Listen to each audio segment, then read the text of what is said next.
Good evening. This is Brother Tyrone, your Global International Kingdom reporter.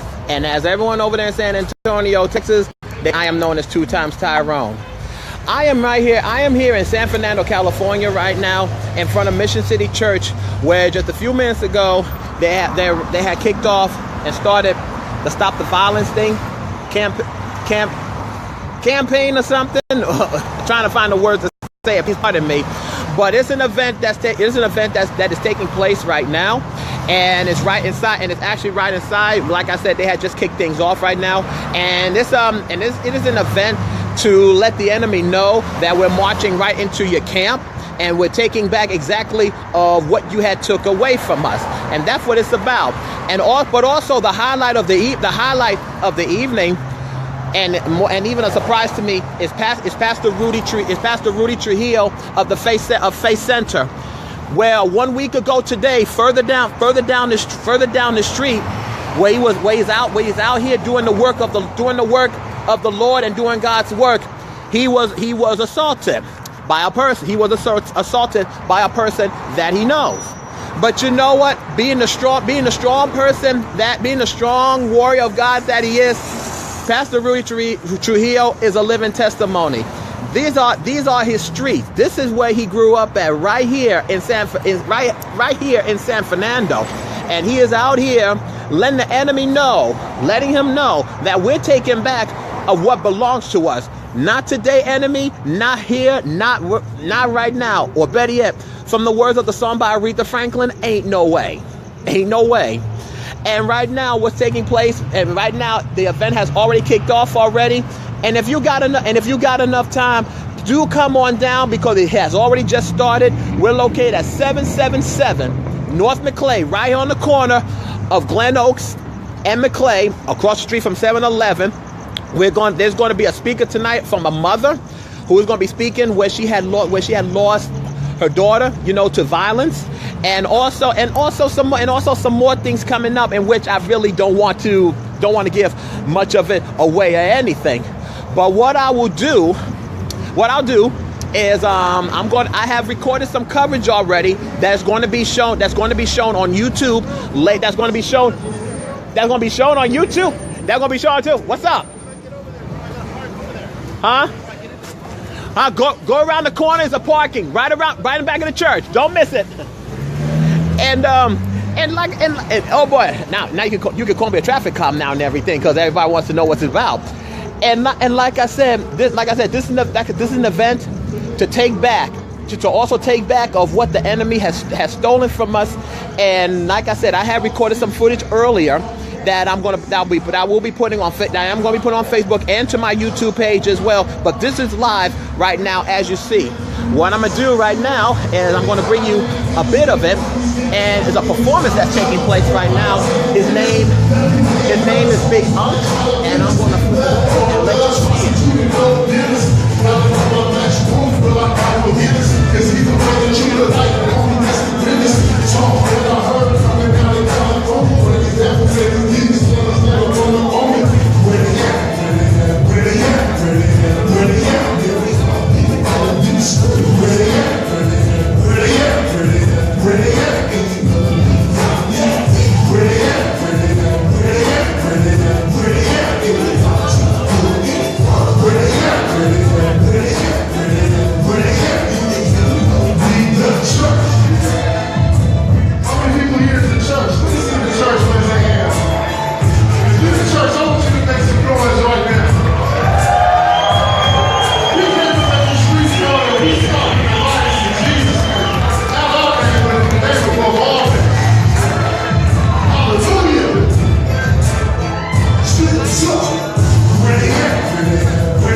Where they at?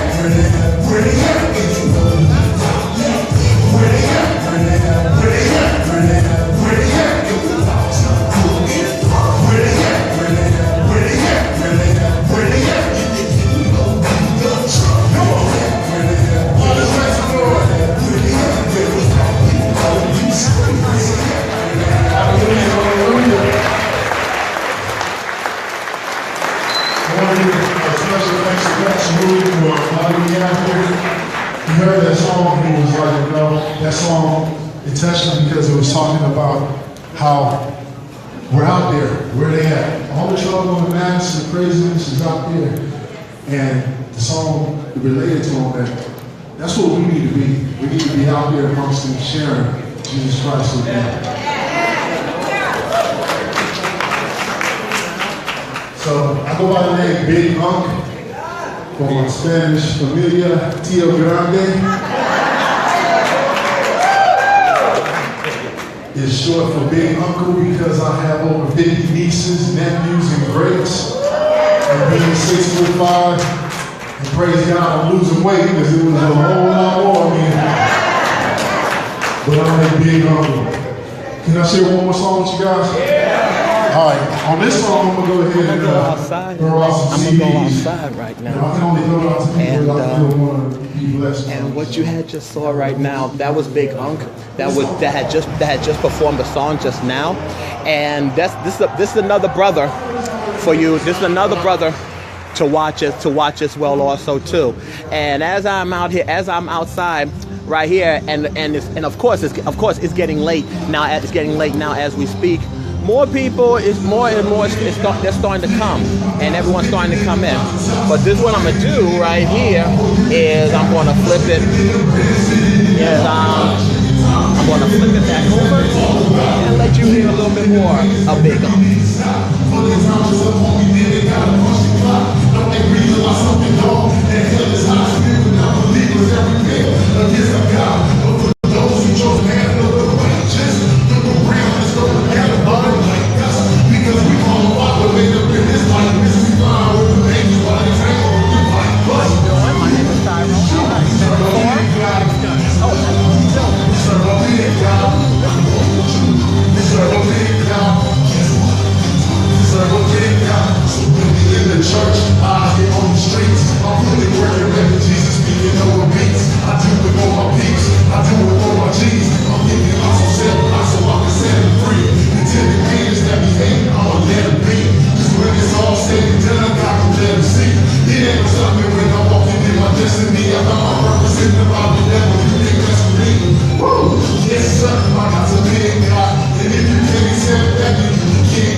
And God bless, and God bless indeed. God bless indeed. That was Big Unk that just did a number just a few minutes ago.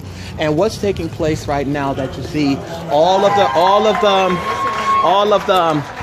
the noise shindig that's taking place right now is a stop the violence thing that we're putting together right now. And this is all being put together by the Faith Center, headed by Pastor Rudy Trujillo, in which whom I had said 1 week ago today he was assaulted out here on these streets of San Fernando when he was out here doing the work that God had called him to do, and just doing God's work. But all I can say to you right here, right now, tonight, that Pastor Rudy, he is a living testimony, or as his wife said, the pastor with 9 lives, okay? And I do mean 9 lives, because he just comes back. He's back more stronger like never before. I mean, what can I say? What can I say? He's an inspiration to everyone that's out here. We got the San Fernando Valley. It's a little bit dark right now, but trying to get a little bit light. Got the San Fernando Valley Partnership that's out here tonight, along with the Funeral Home of Del Angel that's out here in support of this evening. Good evening. How y'all doing? My name is Tyrone. How you doing? Nice to meet you. Hey, good to meet you. How you doing? And this is live on Faith. This is actually going live right now. Maybe you can tell folks what your organization is and how they can hook up and get in contact with you. Definitely. Well, our organization is a drug and alcohol prevention organization. We're contracted by the LA County Department of Public Health, Substance Abuse Prevention and Control. And when we talk about violence and how drugs and alcohol play a big part in a lot of violence in our community, we try to reduce those risk factors by keeping alcohol less available to our youth, especially our youth in our community. Environmentally, we look at, in our community, what are some of the places, people, and things that attract youth to have access to drugs and alcohol, whether it be at home, a liquor store, or out at a park, a social, what we call a social setting, a public setting, or even a setting at home, okay, a retail setting as well. So we're prevention specialists working in our community to basically make drugs less available to our kids and our youth, and how that can spill over into the community, affecting families from all different kinds of races, creed, and colors. So we're here to work closely with families, parents, and work with churches and all, and collaborate with law enforcement and everybody as a community and as a whole. So that's what we're about. And God bless Pastor Rudy, really dear to my heart, and I love that man and everything that's going on and he's doing in our community. We're very supportive to that. So thank you for having us here, Pastor Rudy, and God bless you. And thank you so much as well. And like I said, you can also get a hold of them. Their website is www.ssfv. Oh boy. I'm gonna get it right. I'm gonna get it right and everything. But you can look them up. You can look. As a matter of fact, let me see. Hold on. Let me see if I could do it this. Let me see if I could do it this way. Let me see. Oh, it's a little dark. But you know what? You can look them up. You can look them up online. Oh, here we go. Right here. If I get a little bit more light, here we go. Here we go. Right here. There we go. The San Fernando Valley Partnership, and right there at the bottom. If you get a little bit more closer, you see their website, www.sfv.org. Get in touch with them. There are programs that is available, and programs that can help you as well also too. You don't have to go, whatever addiction, anything that you're going through, you don't have to go through it alone or anything. They are here to help you and to help guide you as well also too. All it just takes is for you just picking up that phone and giving them a call, and I can tell you will not get an answering machine or anything, because somebody will be there to pick it up for you. So please look them up. Look them up for like I said, if anything that you're going through, look them up. Thank you so much, Brian. Thank you so much, Brother Bart. Got it, Brother Bart. Thank you so much. And like I said, and more folks are coming out. You know what? This is what I'm gonna do. I'm gonna go out this way. More folks are coming out. And like I said, Brother Unc is still performing inside. He's still performing inside right now as daylight has now turned into night already. As you see, we're still having one big party in here, and like I said, there is still time for you to come on down at 777 North McClay, right here on the corner of Glen Oaks. Right on the corner of Glen Oaks and McClay, which is also across the street from 7-Eleven right now, across the street from the laundromat, and also Wells Fargo. Oh me on my, I had to plug all that in as well also too. But I'm going to be going back in very soon, and I'll be showing more footage as well also too, and as I bring some to you, and like I said, this is truly a very, very blessed night and a very blessed evening, meeting everyone, including the mayor of San Fernando, Brother Scott from the LAPD, and I'm gonna come back in right now, and I'm gonna let you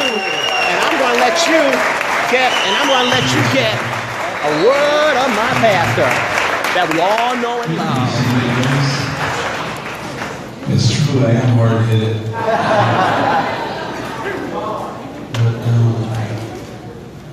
I'm a little equity here. I'm real picky also. But just wanted to thank everybody. The names on the roll, please. Just want to thank everybody for being here tonight and for standing with us. And I got to tell you, even before the incident that happened with me, is we've always trying to bring truth, information, things that we feel will help the families. Back in 1977, when I was only 2, I was 21 years old. At 21 years old, in April 21st, 1977. Back then, we were doing a lot of drugs. We were always high. And my brother came running around the corner, holding his jaw. And he had gotten jumped, and they were trying to throw him into a car and take him for a ride. When my brother came around the block, I was, we're out there, doing what you do, not now, what you used to do. I said used to do, not right now. But when he came around, and I said, "What happened?" He said, "Man, some cholos tried to throw me in their car and they're trying to take me for a ride." As a youngster, 21 years old, you're not thinking right, you're not in the right frame of mind, you're already a little bit high. The first thing we did was we got in my truck and we went after them. We went after them and we chased them through their barrio. Because you weren't going to come and mess with our family. You weren't going to come and do something to us and then get away with it. That's just the mentality. Now realizing that they were packing, we just went after them and chased them all to the barrio. When I realized that we're in their neighborhood and they're calling everybody, then I thought, boy, I better go back. So, to make a long story short, we go back. We're in the front. So we're drinking again. My nieces and nephews are real small. And they're all in the front yard. And we see them coming back real slow.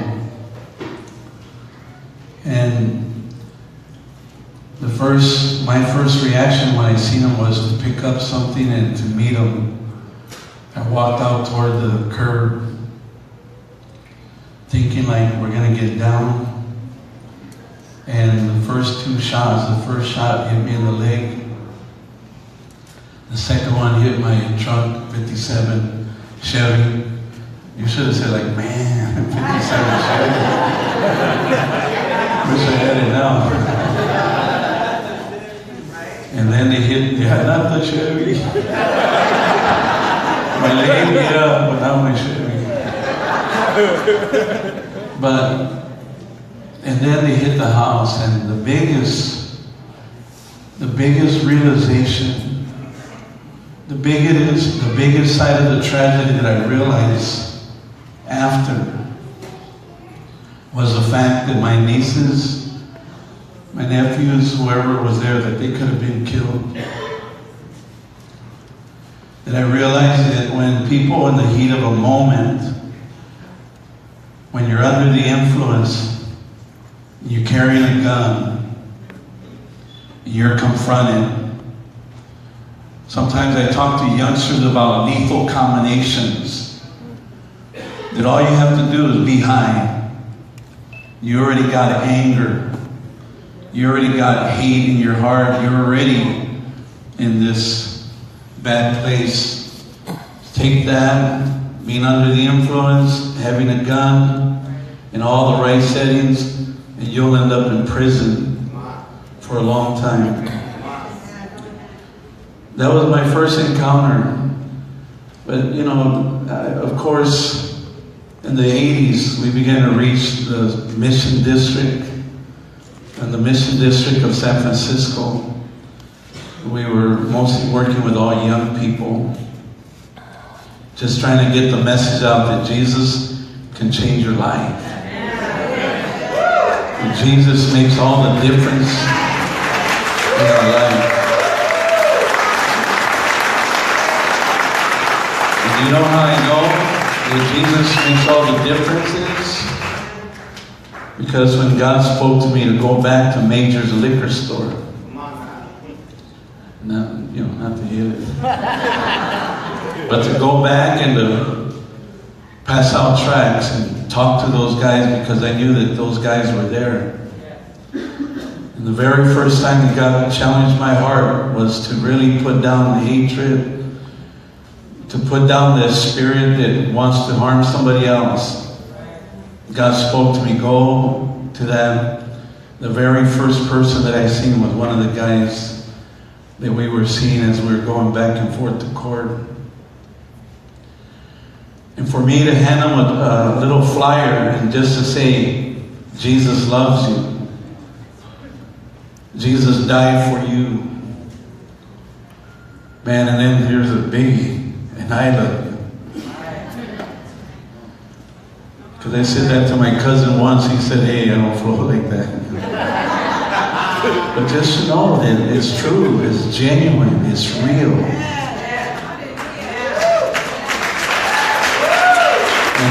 And the bottom line,